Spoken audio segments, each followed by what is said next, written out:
Welcome back, Sprudes and Spruettes, to episode 14 of Trapped Under Plastic. You're really soft in the voice on that one. Soft in the voice. Soft in the voice. Thank you. I feel like this is like an AM radio talk show. Yeah. We should just talk like this. Let's just take it down a few notches. Yeah, have some sweaty balls. Yeah. Sweaty. You know what that reminds me of? You know the song 55? 55? Okay, so it's like a bunch of stick figures and they're singing and they're saying all the things that are 55. And they're like, girlfriend's age 55. My IQ 55. And it's just like, that's the whole song. I didn't know that was a song. That's like Newgrounds, E-Bombs World thing. Oh, from like E-Bombs. Yeah, it's an old one. All right. It's like the history of the world kind of video. Remember that? History of the World, that's on YouTube.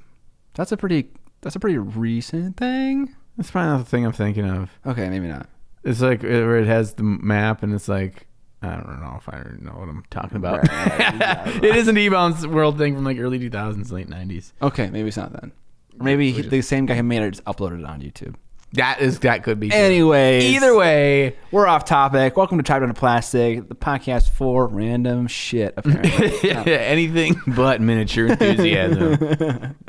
Yeah, we got an action-packed episode for you today from John's basement, don't we? Yeah, we do. And you got a mug root beer. Oh my god! How is that mug root beer, by the way? I haven't had root beer in a long time. It is meeting all my expectations for root beer. Oh, good.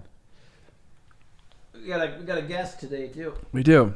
Fucking Dobby, the fat cat. The fat cat brush destroyer, Dobby Destroyer himself. of brushes, eater of dog food. You are way too far away from the microphone. Oh, yeah, I'm way too far away. There you go. Dobby was close enough. But he's here, and he was like smelling all of your stuff. Yeah, he was like playing around in my tripod bag. Yeah, he was going through your minis over there, finding the good ones to Stepping steal. on 'em. He steals my daughter's Legos, so your minis are not safe. All right, Kat, you get out of here now. You got any stories for us, John? Like the story that you just broke my basement? How about that story? I rubbed my booty up against John's fancy countertop, and I broke the trim, the end cap trim off of it, like a full 2 inches of it. You snapped it. I probably installed something incorrectly. You when you put that stuff on, you put it on by heating it up. It tells you put it in the oven. So I put it in the oven. You put it in the oven? That's what the instructions said. I put it in the oven, and I take it out with my oven gloves on, and I run down here and put it on there. I'm just visualizing you running through the hallways of your house with 2 oven gloves on and trim. That's what it did. Yeah, that's how it worked. And it worked. But apparently it's like must be really brittle after that all that glue dries from the heat and then like gets to room temperature, because like there's just must have been a tiny little lip there and your big old butt just grabbed it and snapped it. I could lose some pounds off the old booty. That's what we learned here today. So yeah, I ruined John's fancy new little. Yeah. Anything else you want to break before you leave today? No. Your spirit. Maybe. Yeah. By the end of the episode, that's probably going to happen. All right, we don't need no stories. What did you paint? Okay, you're drinking. I'll talk about what I painted. I painted a cave woman. Cave woman. It was not the initial intention. I painted Sisters Battle. I painted the Spirit of St. Catherine from the Triumph of St. Catherine box set, which John is not a fan of. I don't get it. I don't get why there's all this jangly garbage everywhere and there's no focus. There's no center of attention. Yeah, we on were the comparing model. it to Catacros. Yeah. Catacros is the center of attention on what seems like a diorama in a box kind of thing. But this one, you know, there's like the lady with the shield and the sword. She's cool. Then there's like a casket with a skeleton in it. They're like, oh, that's St. Catherine, I think. Mm-hmm. And then there's like a kind of a more religious person behind the casket, but they're all kind of equal size. So it's like, I don't know what to look at. Yeah, I don't know. I feel like you're supposed to be wanting to look at that casket, but the casket is like lower than all these other things, and so there's not really a great sight line to it. And then these dumb little cherub things. What the crap are those? Great bits. Oh, with like a robot head and like a Cupid body. It's the stupidest freaking thing. Who's like, I have a great idea for this a far future sci-fi war game. Little fucking Cupids with robot heads. I like them. You're an idiot. I think it's a very 40K Sisters of Battle thing. It is. Well, yeah, it is. I mean, it's not Cupid. You said it. They're cherubs. They're angels. They're baby angels, but they're sci-fi baby angels with silver skull heads. I like them. They're cool. That box set is like a gold mine of bits. But I painted just the Spirit of St. Catherine with the lady with the shield. I did some freehand on the shield. I went through an incredibly extensive process to get rid of the sculpted detail. It was a pain in the ass. So you scraped it all off so you could paint your own on there, Yes. on the shield. This is such a nice big surface, and I'm Okay. so sick of GW just covering every single inch of something in goddamn detail. It's Yeah, like, dude. It's like there is value to just blank space. Yeah, dude. Yeah, dude. You know what? That reminds me how much I really appreciated recently when I did the Relic Blade minis. Yeah. And you don't even really necessarily notice it so much when you're looking at them. But when I was painting them, I really appreciated the amount of details. Yeah. There is not covered in every bazillion tiny little million little details. It makes everything take so long to finish painting. Each model had details. It had a couple of cool things and a potion and a book in the back of the wizards and interesting things, but it was 2 or 3 things. It wasn't 40 on a single mini. Yeah. And I was like, this is very fun to paint these. Yeah. Because it's not overwhelmed with garbage. Yeah. So yeah, I paint Sister Battle. She's got decorative trim on literally every single edge you can imagine, and she has like her whole torso area is covered in detail and studs and tubes, and she has an incredibly ornate belt and all these things, and then it's covered by a giant shield. Giant shield. He's put the shield on, you can't see half her torso anymore. Oh, no. So yeah, I painted that. We were talking about the face. Everyone's talking about the face. The face looks bad. Yeah, it looks bad. It was looking good in the video, and then I did something stupid at the end, and then it looked bad at the end. But that's okay. You live and you learn. Did you acknowledge or understand or figure out what that thing was? Yeah, I talked about it in the video. Oh, But I watched that video, but then so the ending part where you just see the face by itself, I talk about how the line running from her nostrils to her bottom lip, this thing is too dark, and it enunciates her mouth, so she looks like an ape. Because monkeys have a large mouth area, right? It actually protrudes out. So having those dark lines makes it visually stick out. I think someone's probably going to do a Planet of the Apes meme, like Planet of the 40K Apes, They should. because That'd be hilarious. that's a perfect model. But yeah, to use. yeah, I painted that. The face looks goofy, but it was good. The white armor turned out okay. The freehand turned out okay, and that was the first time I ever did like highlighting and shading on freehand. I'm okay at doing symbols. I've done an Imperial Fist logo before freehand, but I did the Sacred Rose symbol this time, and then I added shading and highlighting to the symbol, which is not as hard as it sounds. The hardest part is just getting the perimeter of the shape right. Right. Yeah, I suppose then you're just kind of coloring in the box a little bit. Exactly. How about you? What did I paint? Well, we talked last episode about the paint and take Kingdom Death. So I got the Butcher, and he's pretty badass. Speaking of a bazillion details, that dude's got details on details. Dude's got like 30 lanterns on his back. Right? Yeah. And it's a really detailed fur cloak. Oh, yeah. And then buried in the cloak are a vast number of lanterns. Yes. So you were painting that, the paint take for what, solid 3 hours? Yeah, probably 3 hours straight. And so I did a lot of work on that, and then I've done some more work on him. Oh, at really? home.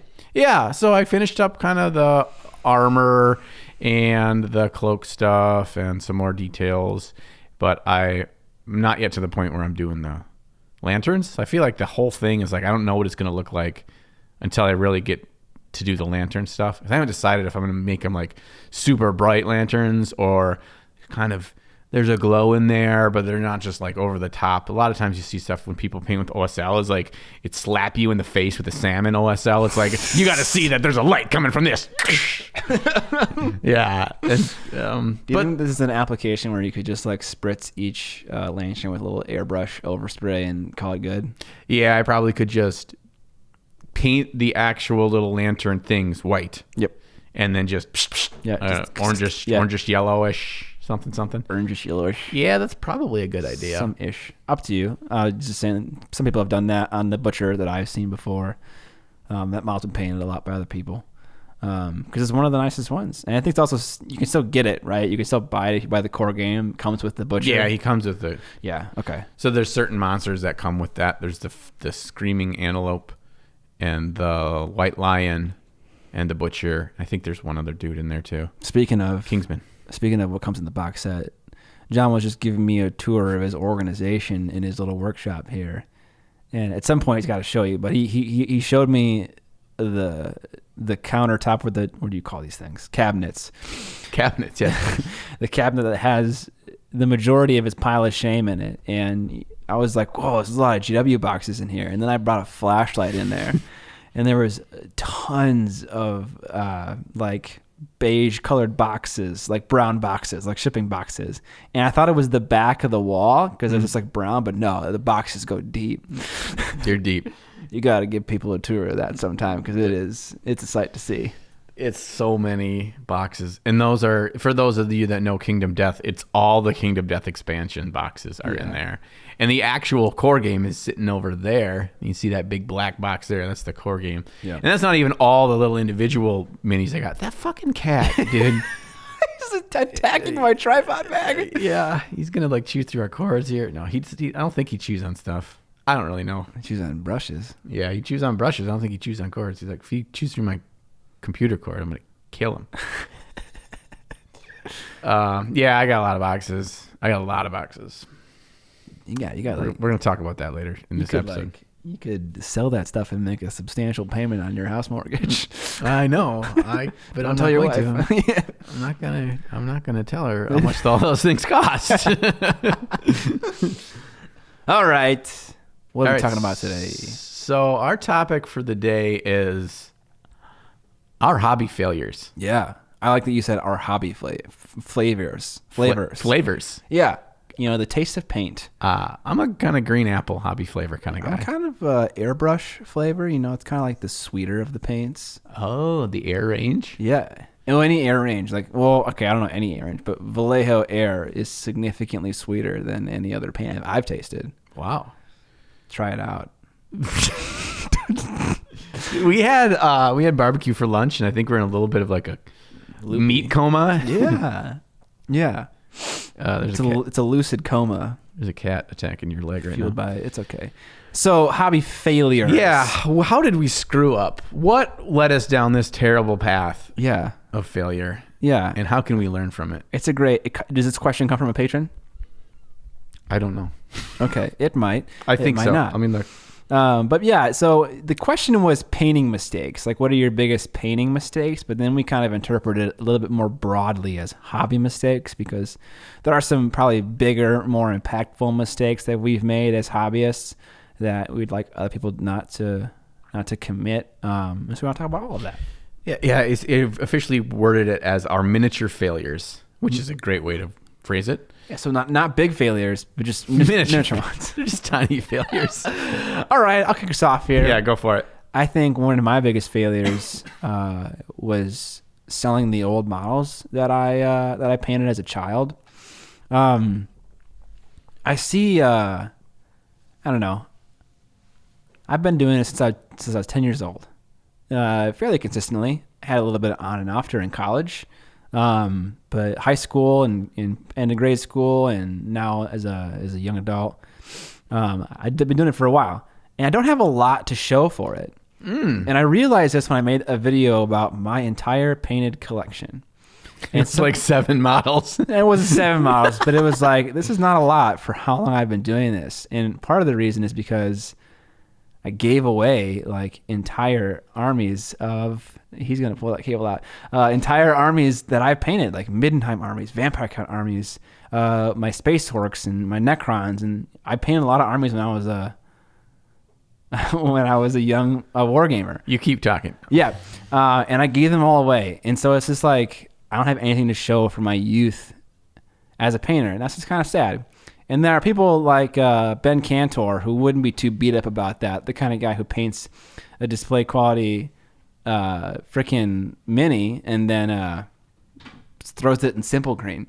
Who doesn't really care about, that kind of stuff. But yeah, I think if you're in this hobby and you're getting into it and you're just painting models, I think it's a mistake to sell your armies and stuff like that. It doesn't matter if if you've just assembled the stuff and you haven't painted it, I don't care. You can sell it. That's fine by me. But if you've put a lot of work, don't underestimate the amount of nostalgia that you can have for something you've put many hours into. So yeah, I would say my first regret was selling my old stuff.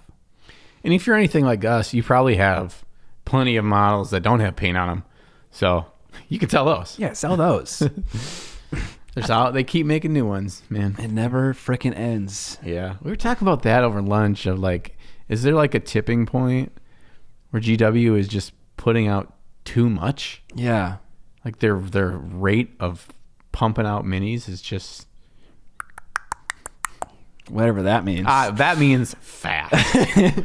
But yeah, you made a good point. If people are buying them, then no. Yeah, exactly. I guess if their stock keeps going through the roof and they're making more and more money, I guess if there is a tipping point, they haven't reached it yet. Yeah, I haven't reached it yet. So, I mean, you're just keeping on waiting until they get those wood elves so they can keep on bringing out more models until they at some point on that line says wood elves. It's never going to happen.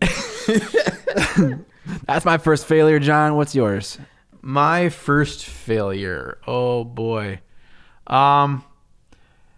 I'd say a great place for me to start on a failure would be the few number of models that I've actually painted. And how, and that in and of itself isn't a failure, but I think what my failure is I put too much time into too few models. Okay.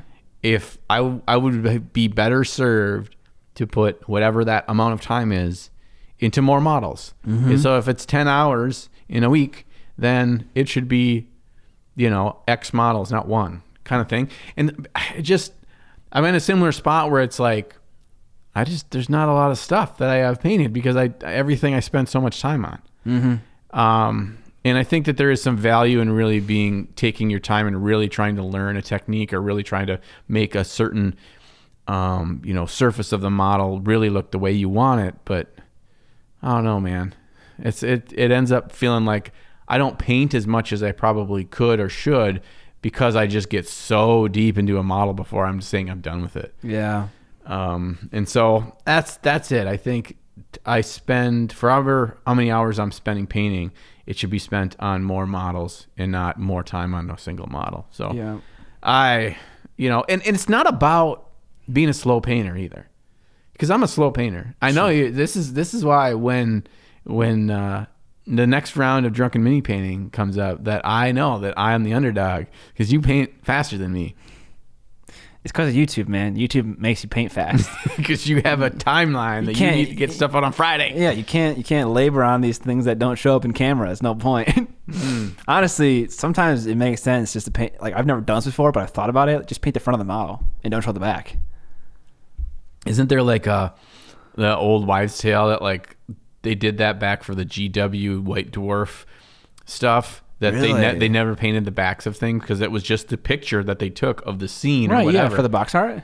They never painted the back. I don't know. I've heard that multiple times. Makes sense. If you don't show it, don't freaking paint it. And then your studio painters can spend time painting something else that's going to be seen. Yeah, I mean, it just feels a little. It feels a little cheesy, a little evil. What's the right word?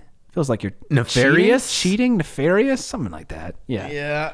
It's definitely crossed my mind though. But if you think about it from a business perspective, GW is a cold, heartless beast. Like they pay these dudes by the hour, right?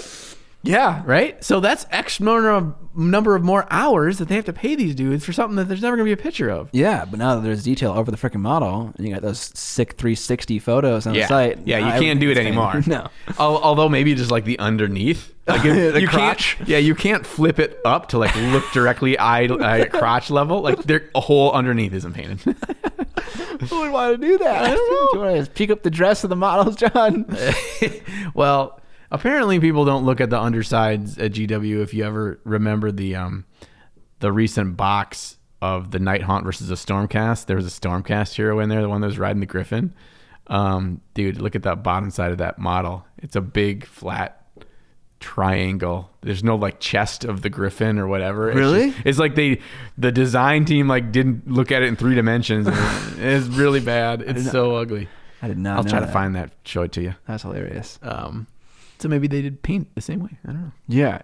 So in the same vein as your failure, which you could maybe summarize as time management, I have another one that I could summarize as time management, but the flip side is that when you do have something that you really care about, giving it the proper time to paint it. Mm-hmm. So, I mean, it's an old story, but the witch that I have for Crystal Brush, I did not time manage correctly. I didn't have enough time to paint it, and it turned out worse than if I had given it the right amount of time.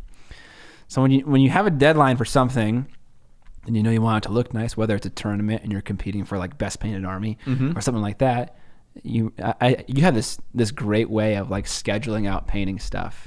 And you really taught me that you should have like a date.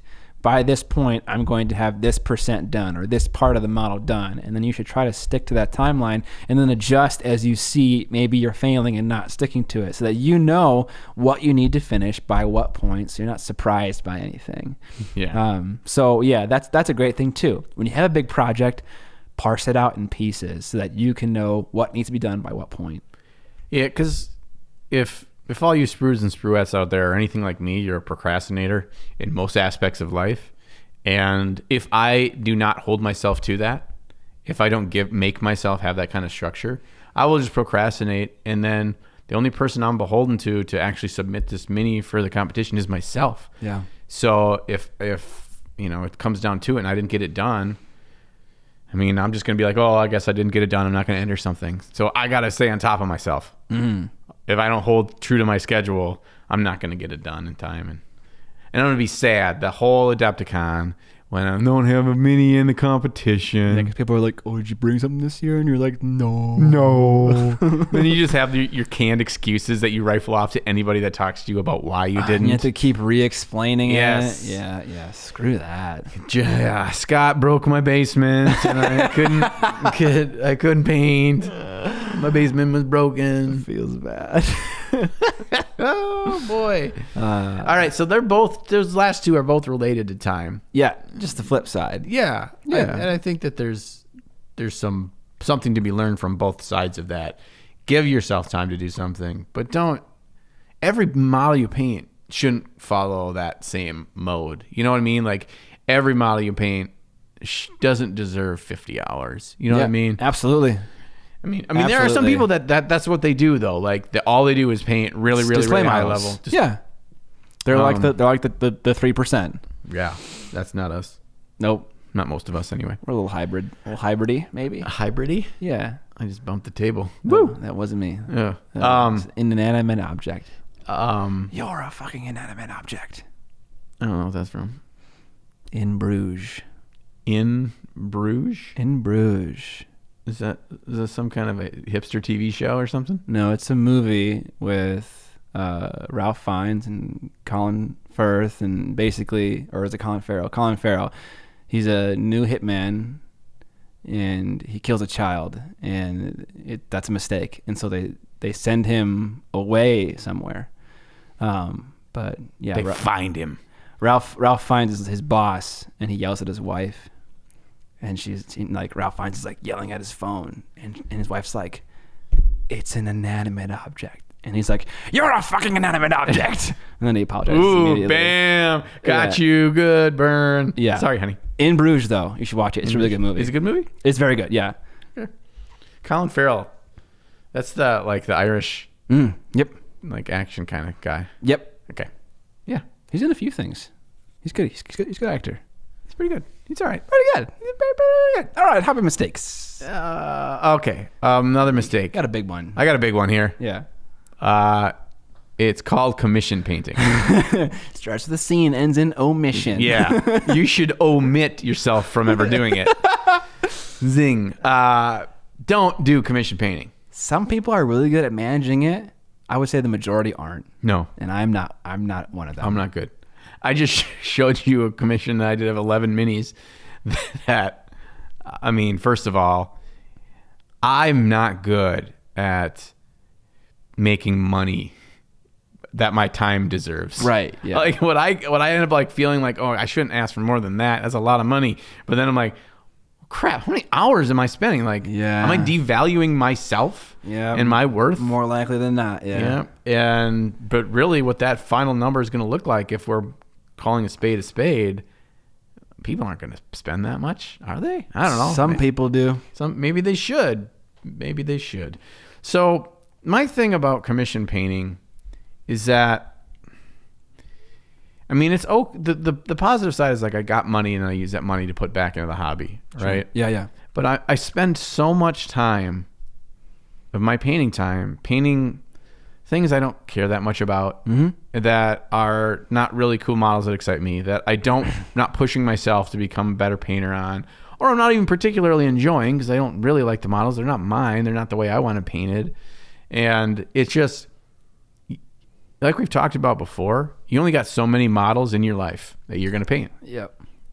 And you want to be somebody else's? Yeah. I don't know. That's an icky question. Right? Yeah. Dang, what was I going to say? Something important about commissions. You know, some may say that if not for that Blood Angel commission, this would not exist right now. So there's the silver lining. All right, good. I'll wait for my Blood Angel commission. Everyone out there, your Blood Angel commission is coming. It's a metaphor. It's a metaphor. Right? Yeah. It means so many things to so many different people in life. Right. This is my Blood Angel commission. I think we should really explore why doing commissions is a quote unquote failure. Yeah. And I'm not saying it's a failure if you do it. Right. It was a failure for us. Yeah. Yeah. And what's weird is we were just kind of jamming on this a little bit about potential things we were going to bring up that resonated with both of us. Yeah. There's just something about when you're painting, at least for me anyway, when I'm painting something for somebody else, I'm not going. Did you think of it? I thought of it. Yeah. All right. Do you want me to stop? No, go. Because now I lost what I was going to say. Shit. When you're doing a commission, you're training a different ability, right? You're not training particular rudiments that you want to figure out. What you're trying to do is, how do I paint something in a time efficient manner so that I still earn the right amount of money per hour and it gets done to a degree where the client is happy with it. Yeah. It's a different skill set, and if that's all you do, that's unfortunately the only skill set that you can train. Right. Instead of maybe other things like higher quality painting and stuff like that. Yeah, and really trying to I'm just like, how do I just get this wet blending thing down? How do I glaze this skin? Yeah, or let me experiment with skin tone colors and stuff like that. Yeah, you're doing what they want you to do, and you're doing it in the most efficient manner to get it done in the time you setting for. Right, yeah. Or you do like what I did for my first couple of commissions, where I didn't do that at all, and I ended up, getting guys display quality stuff for $50. Like, bad, John. That hurts me. And my justification in the moment was, I'm getting better as a painter by doing this. I thought the exact same thing with the Blood Angels. I was like, I can experiment and learn with these, and then it's like, no, they need to be done now. Yeah. You need to finish this, and yeah. Yeah, and you can't experiment when they all got to be the same red and they all got to look like they're part of the same army. Yeah. There's not really experimenting you get to do. Yeah. There's probably some, but not very much. No. And when I put all that freaking time into some of those models, like that Eldar crazy witch with a big dress. Well, not that one. The tornado thing. Tornado chick with all the crazy colors. That, and I think I charged him like $70 for that, and I probably put 40 hours into it. Yeah. And it's just like, man, I made $1.25 an hour. Oh no. It's like $1 an hour. That's such a shame. It hurts me so much to hear that. And it's like, I don't even have that model to be like, I know. Look at the thing. You got a picture of it. I got some pictures that I took with a cell phone that don't look nearly as cool as it actually looks. Like, I hate this. Yeah. Okay. So now you guys know. You know that it is a failure. It seems it's like, dude, it's the apple in the garden, dude. It's like, I can make money painting models. It seems like such a sick idea, right? And dude, it is not. Yeah. It's not for us. I mean, there are 3 commissions that I've yet to do, and I if you guys are listening to this podcast or watching, I know all of you by name. I know I need to finish, and I just find the time to do it. I feel so bad too, because it's like I told them I would do it in January when I had time off, and then like Jeremy came over and I like kind of renovated the basement space a lot, and then I went somewhere for a week on vacation, and then all of a sudden it was February, and or it was the end of January, and I had to start making videos again for February, and I was like, holy cow, that was so quick. So dang, dude, yeah, it you know, it's almost a weird kind of thing where it's like they know you feel guilty, so they don't want to ask you for it, but at the same time it's like, that you shouldn't care. Right. This is about me being good at managing my time. It's not like you're giving me money to do this. It's this whole weird relationship. Yeah. But yeah. Commissions. Yeah. That's why I like try to be really clear up front about when you want it, you know, what's my timeline, blah, blah, blah. If they're cool, I'm like, gosh, I think I had somebody else. Oh yeah. The dude that I did the, all those Eldar for. I did that full box, the 3 different minis. The triumvirate. Brit. He reached out to me just like last week, and he's like, "Hey, would you ever want to paint a Magnus for me?" Oh, the big Primarch dude. No, the big muscly demon dude with the rings. Yeah, that's a Primarch. Magnus the Red or whatever. Magnus the Red. Yes. Yeah. Not to be like not the other the Forge World. No, the big one. The big one. Yeah. And I was like, dude, no. Dude, it's just like a big old muscly man, and I mean, you need airbrush. I don't know. I don't want to talk about it. I was just like, no, dude. I've learned my ways. I'm not doing that. Yeah, you're like $1,000. Sure. Yeah. I don't even know if I do it for $1,000. Wow. Okay. And I know he doesn't want to pay that. Right. It's funny because I used to work with his wife. She worked at a school, and like she got at one point, like she was really like got mad. I could tell something was wrong, and she was just upset with me or whatever. And come to find out later, he told me that she found out how much he was paying me to paint little models for him.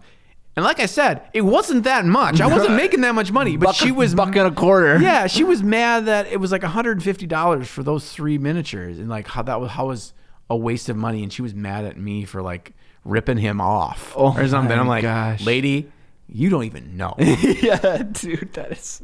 I'm like, you must not tell her what you spend on this hobby, and she's mad at $150. Yeah, because oh jeez. Yeah. Yeah, sorry, Colin, if you're listening. Poor Colin. Oh, Colin Farrell. It goes all the way around, back full circle. Colin Farrell, I paint minis for him, and his wife is mad that it was $150. Yes. Okay. Yeah. True story. So circling back to more specific hobby failures.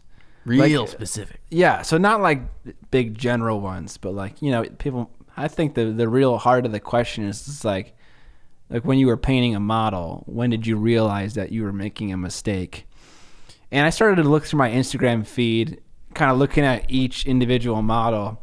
And I experiment, a little voice crack there for the youngsters. I experiment a lot on a lot of different miniatures, and I have a lot of quote unquote, failures, which you might consider a failure, which is just basically the outcome of an experiment that I was conducting, a little tiny one.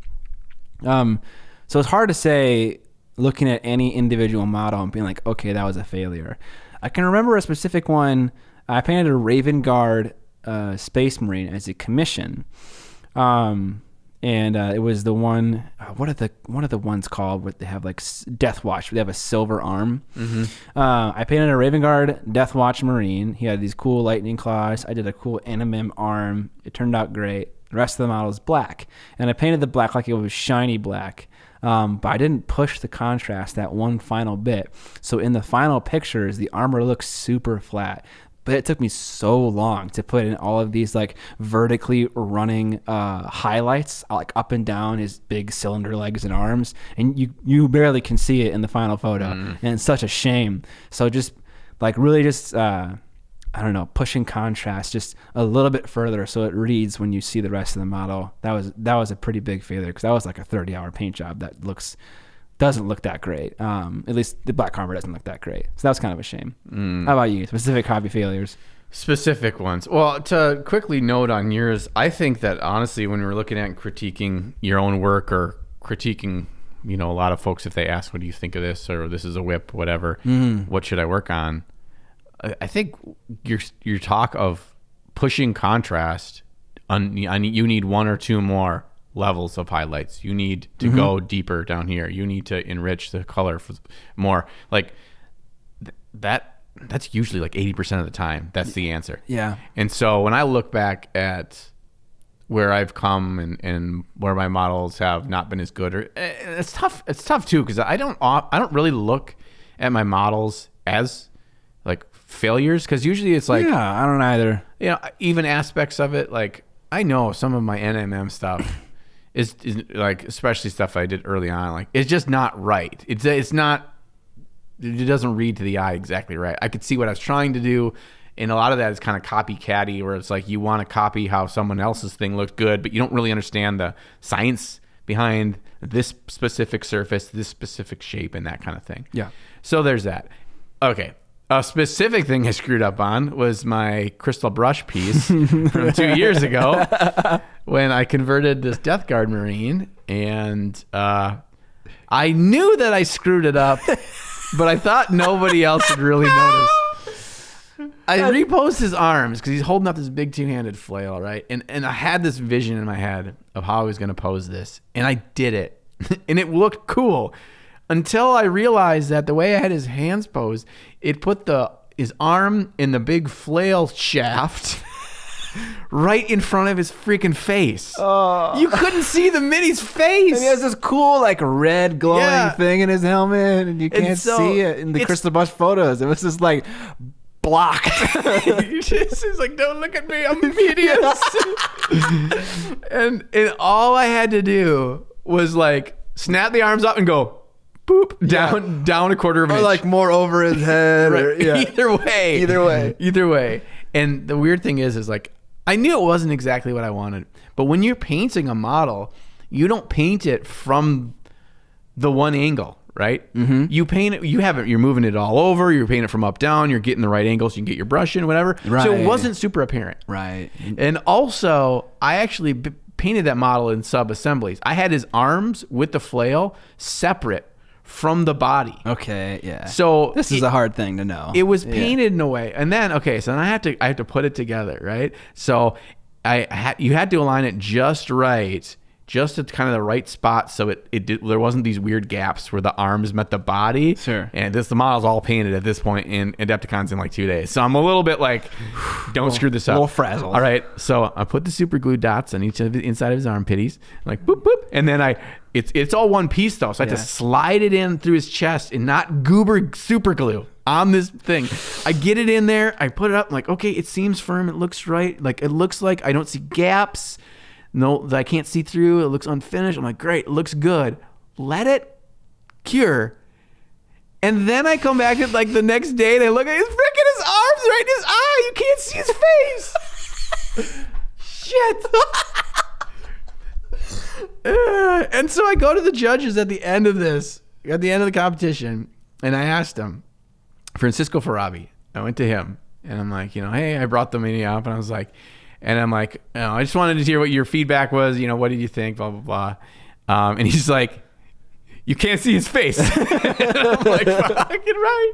And I'm like, and then he said the thing that stuck with me that I just was like, he's like, you break it. Just break it. It's only plastic. You can fix it. I'm like, yeah, dude, I spent 100 hours on this thing. I'm not going to break his arms off, you crazy, crazy man. Yeah, and he's like, yeah, you just break it. I'm like, well, okay, I guess I'll break it. So I screwed that one up pretty big time, and that was on a competition model. So I want to say I screwed up. That was a mistake. That was a mistake, yeah. Well, I mean, yeah, hard to know painting sub-assemblies, and then like based on like the angle you're holding it, hard to see. Yeah. I think a big thing, and this is really for competition painting, it's not really for Army or just kind of painting for fun or for games. You have to really consider what is your money shot. Yeah. If they're taking one picture of your model, what is the angle? And how is your paint job really taking advantage of that one picture? Mm-hmm. And that's where I failed. Like my justification too was the thing I was most proud of. I thought was the biggest eye-catching thing with this dude, my Death Guard model, was his big chest plate, and I wanted his arms up so you could see the chest plate. Okay. The problem is they were too far up and they were then in the face line, but you could see the chest plate really well from Money Shot. All those little drips coming out of those little holes and stuff. Yeah, I was proud of that, so I wanted that to show, and it's not easy to blend that. Like in a grungy Death Guard model, like he's got places on his chest plate that are almost like pure white. And so to gradient down to that Death Guard green plus all the streaking and everything, that kind of that contrast of the clean white and then super dirty and grungy and rusty, like I wanted that to show through. And so just there was a detail I didn't pay attention to, and that was his freaking face. Some may say the most important detail. Probably. But that chest, though, was banging. Yeah. I thought of another thing. So 3 years ago, when I painted a big old NMM gold elf lady for Crystal Brush, I thought I was so clever, and the model was pewter. And I was like, I'm going to do this. I'm going to take a picture of this pewter model under a light from all 4 angles, and I'm going to just copy that for my NMM. And it's going to be amazing because it's like I figured out the solution. Oh, you solved the Illuminati code. Yeah, it's like I don't need to render this in a 3D environment and like create light sources. I'll just take it right off the model. And I did that. And I'll put them side by side in the video right now. And in some spots it works. Maybe on like half of the model it works. And on other parts, particularly the armor plates on her thighs, it looks terrible. It looks so wrong. And so there's a specific lesson to be learned here, and that specific one is that my light that I used when compared to the miniature is nowhere near as big as what the sky is compared to a human being on a cloudy day. Okay. Whoa. The ratio is an unattainable ratio. Okay. Right. So I can never recreate it accurately. That's the specific lesson to learn. The more general one is that shooting for photorealism is a farce. Sure. And that is a waste of time. And instead, it should be what looks good inspired by photorealism. Right. Or maybe photorealism inspired by what looks good. One of those two things. So if you're the kind of person that, you know, their go-to thing on however they want to, whenever they want to paint something is this what it looks like in real life? I'm going to stop you right there and be like, instead of asking that question, first ask, does this look good? And if the answer is yes, then maybe you can ask the question, is it photorealistic? I think the priority should be, does it look good first, instead of does it look real? Yeah, we often think that however something looks in the real world, we just paint exactly that way on a miniature thing and it will look good. But if you were to actually do that, oftentimes the miniature you painted would not look good because you have to over accentuate and you have to over exaggerate a lot of things that's not how they work in the real world in order for our eyes to really grasp that quality of that paint job at such a small scale. Yeah. The black lining is a perfect example. Yeah. Like in the real world, there isn't a black line. Right. But you need to, in order for your eye to separate and see that, we need to exaggerate contrast in miniature painting. Yeah. And one thing I was going to say is, why didn't you just take the pewter thing outside and look under the sun? Because then it would be the correct ratio. Yeah, that would have worked. I guess what I wanted was a super bright light above. So what I did was I took those 4 photos and I put them in a photo editor and I jacked the contrast up a ton so I could just see where all the highlights and shadows were. So I just wanted the brightest light I could get. But maybe that would work. I don't know. I like how you're like trying to cheat the system to win at a painting competition. I know. Well, I cheated the system too when I painted the Gold Smoke Night. It was a plastic model, so I covered it in oil. I didn't cover it in oil. I just painted a little bit of oil on his stomach. And then I put a sheet of yellow and red and blue below him. I took 3 different photos and then did my light from above. So I could see when is the environment influencing the bounce light and when is the upper light. So that there are times when that really does help a lot. But the thing is, it's not total truth. It's just an inspiration. I call it a light roadmap. It's not the end-all be-all solution to how to highlight shiny things, but it definitely gives you a good idea of where stuff should go. Right.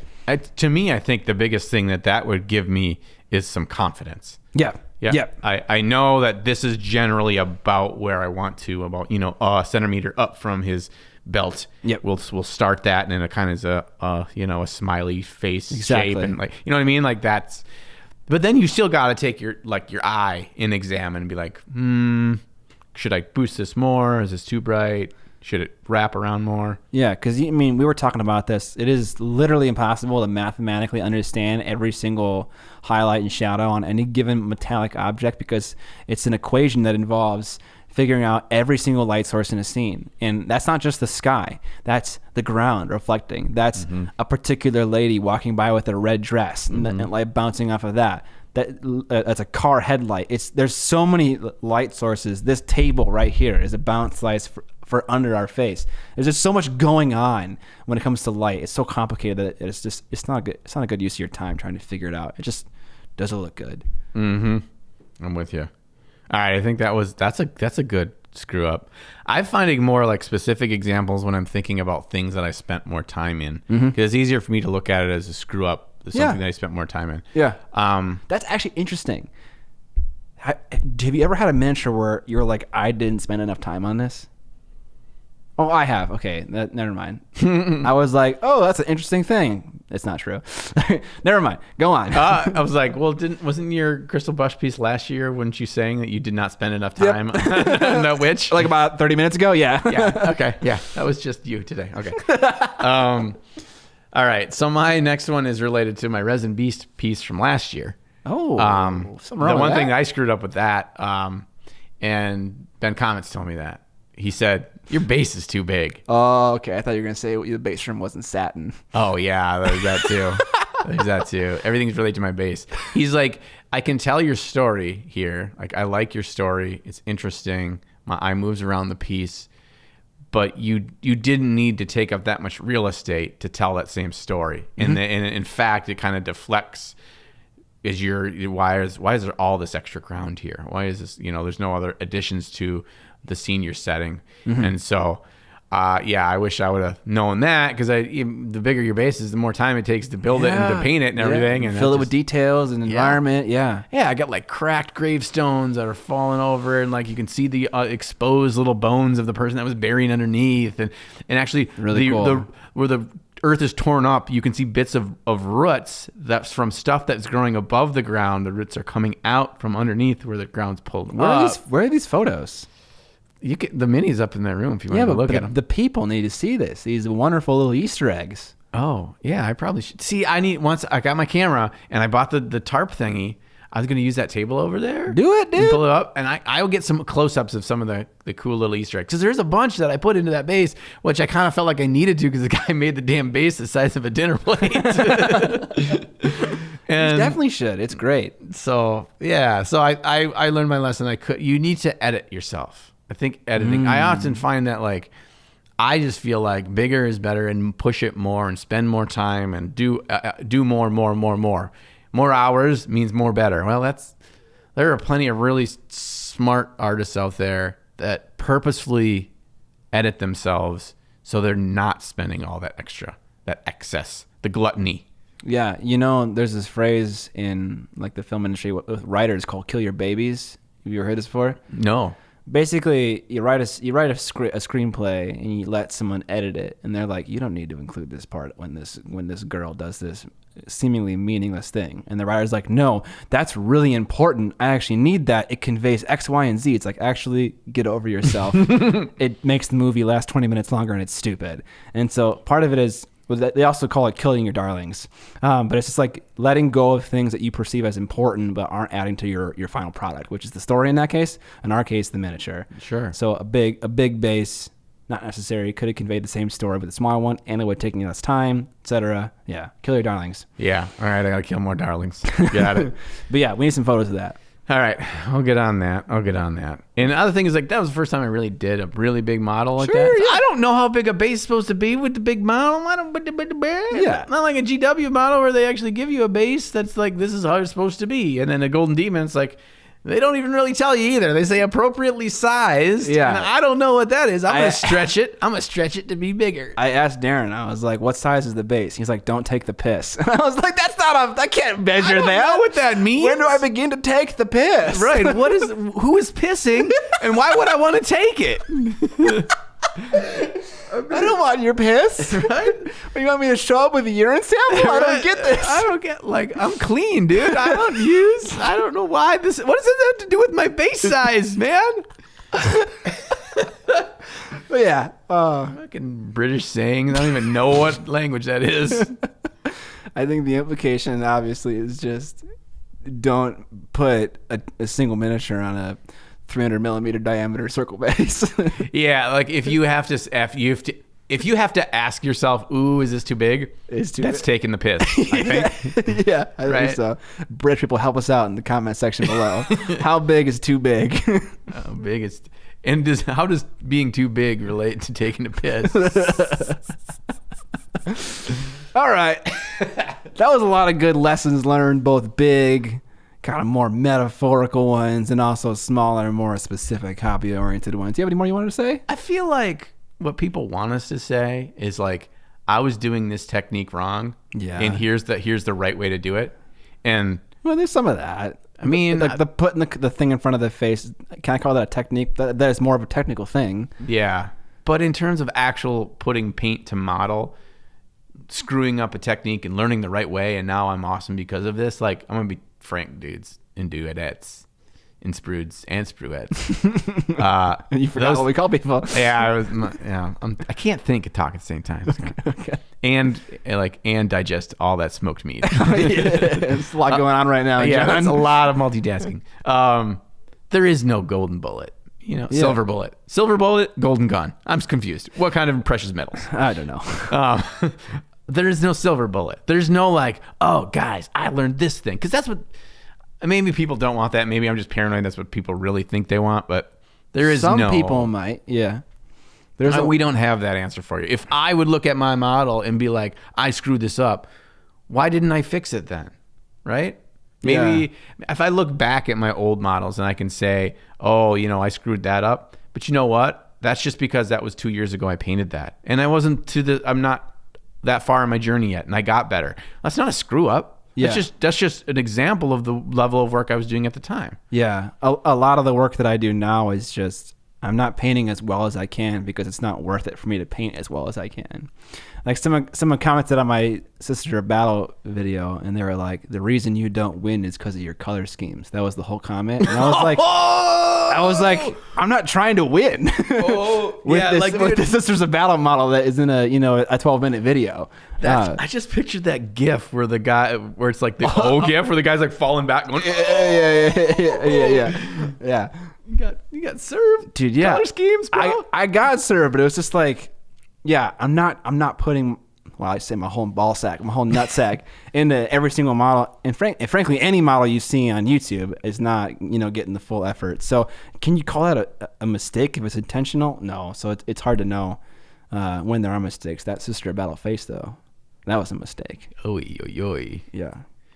Wait, no, she don't look that bad. I blame you know what you do in that situation? Don't blame the sculpt. You blame the sculpt. No. There was enough of that going on in the comment section. People were trying to defend that terrible face. Defend your paint job of it? Yeah, if the box art looks good, that means that I can make it look good too. I just put one too many brush strokes in certain spots and it looked bad. I couldn't even tell if it looked good in the box art because there's 40,000 things on that goddamn mini. I didn't even know that your lady was on that box. She's right in the front. Well, dude, I don't know where the front is. It looks like a giant like an RV of like holy people. Like they're driving the thing to school or something. There's a casket in here. They're all on the bus. They're getting ready to go. Right, and your lady was in the front doing. I know she's like driving. She was directing traffic so the kids can go through the crosswalk. Yeah. I don't know. Yeah, I mean, did you do that? And did you think in the moment that like you screwed it up? Yeah, for sure.